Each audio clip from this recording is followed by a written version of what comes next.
Lenora. Lenora is different from others. Years of perfect stitching experience.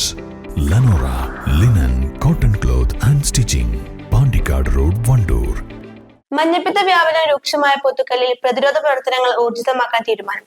പ്രദേശത്ത് ഒരു ഇടവേളയ്ക്ക് ശേഷം വീണ്ടും മഞ്ഞപ്പിത്തം പടർന്നു പിടിക്കുകയും ഒരാളുടെ മരണത്തിന് കാരണമാവുകയും ചെയ്ത സാഹചര്യത്തിൽ PV അൻവർ MLAയുടെയും ജില്ലാ മെഡിക്കൽ ഓഫീസർ ഡോക്ടർ R രേണുകയുടെ നേതൃത്വത്തിൽ ചേർന്ന യോഗത്തിലാണ് തീരുമാനം. നമ്മൾക്ക് എന്ത് ചെയ്യാൻ കഴിയും അതിൻ്റെ പരമാവധി കാര്യങ്ങൾ ചെയ്തെടുത്ത് പുതിയ ആളുകളെ രോഗം ബാധിക്കാതിരിക്കാനുള്ള പരിശ്രമമാണ് നമ്മൾ നടത്തുന്നത്. അതിൽ ഞാൻ മനസ്സിലാക്കുന്നത് ക്ലോറിനേഷനാണ്, വെള്ളത്തിൻ്റെ ശുദ്ധീകരണമാണ് ഇതിൻ്റെ ഏറ്റവും പരമപ്രധാനമായിട്ടുള്ള കാര്യം. അത് കിണറുകളിൽ വെള്ളം കുറഞ്ഞതുകൊണ്ട് വീട്ടുടമസ്ഥർ അതിന് സമ്മതിക്കുന്നില്ല എന്ന് മാത്രമല്ല, ചെല്ലുന്ന ആളുകളോടൊക്കെ ദേഷ്യപ്പെടുന്നൊരവസ്ഥ കൂടിയുണ്ട് എന്നാണ് അറിയാൻ കഴിയുന്നത്.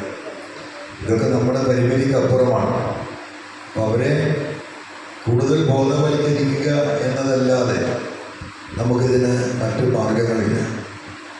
സ്വാഭാവികമായും രോഗം വന്ന ഇപ്പോൾ സക്കീറിൻ്റെ വീട്ടിൽ പോയിട്ടാണ് ഞാൻ വരുന്നത്.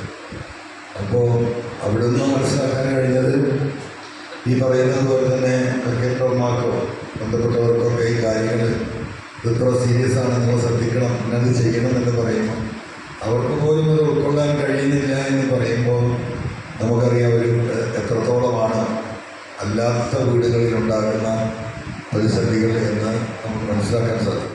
ഗ്രാമപഞ്ചായത്ത് പ്രസിഡന്റ് വിദ്യാരാജൻ, ജനപ്രതിനിധികളായ ഷെറോണ റോയി, ഷാജി ജോൺ, സോമൻ പാർലി, തോമസ്, തങ്കാകൃഷ്ണൻ, റുബീന കിണറ്റിങ്ങൽ, മുസ്തഫ പാക്കട, നാസർ സ്രാമ്പിക്കൽ, വിവിധ കക്ഷി നേതാക്കൾ, ആരോഗ്യ പ്രവർത്തകർ, ആശാവർക്കർമാർ എന്നിവർ സംബന്ധിച്ചു. ബോധവൽക്കരണ പ്രവർത്തനങ്ങൾ ശക്തമാക്കാനും കിണറുകൾ ക്ലോറിനേറ്റ് ചെയ്യാനും തീരുമാനിച്ചിട്ടുണ്ട്. കഴിഞ്ഞ 2 മാസത്തിനിടെ പോത്തുകൽ കുടുംബാരോഗ്യ കേന്ദ്രത്തിന് കീഴിൽ 4 പേരാണ് മഞ്ഞപ്പിത്തം ബാധിച്ച് മരിച്ചത്.